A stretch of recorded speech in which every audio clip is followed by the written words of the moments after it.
Бизде ушундай бир нерсе бар. Кичинекей кезден кыздарыбызды эптеп окуп ал, кокус кереги тип калбасын деп ушинтебиз. Анан турмуштан жолу болбой калса дагы эптеп окуп алсаң, иштеп кетмексиң, мына эми карачы деген. Бул нерсенин кээ бири туура эмес. Деги эле билим өзү ар бир кадам сайын керек болуш керек. Билим эгерде иштеп аябай ийгиликтүү болуп карьера жасабасаң дагы, балдарыңа акылдуу, кургазору кенен, алар кандайдыр бир кризиске кабылса кеп кеңеш бере ала турган, күйөөсүн шыктана ала турган деңгээлде. Үйдө отуруп калсаңыз, күйөөңүз таап келген каражатты максаттуу жана туура пайдалануу үчүн да билим керек. Ошон үчүн билим, жогорку билимдүү, адискөй болуу ар бир аялга керек экендигин биз коомчулукка жеткиришибиз керек. Бизде ушундай бир тенденция пайда болду.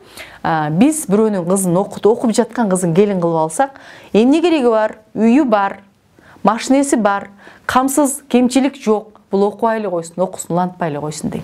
Бирок ошол мезгилде ал окуу менен, өзүн өнүктүрүү менен катар ийгиликтүү, түшүнгөн, мотивация бере ала турган, балдарына татыктуу тарбия берип, кругозору кенен сүйлөшүүлөр жүргүзө ала турган, үй бүлөлүк мамилелерди жөнгө кое ала турган айым боло ала тургандыгын биз көңүлгө алышыбыз керек. Жана дагы бир жолу кайталайм, ар бир аял кесипкөй жана жогорку билимдүү болуш керек.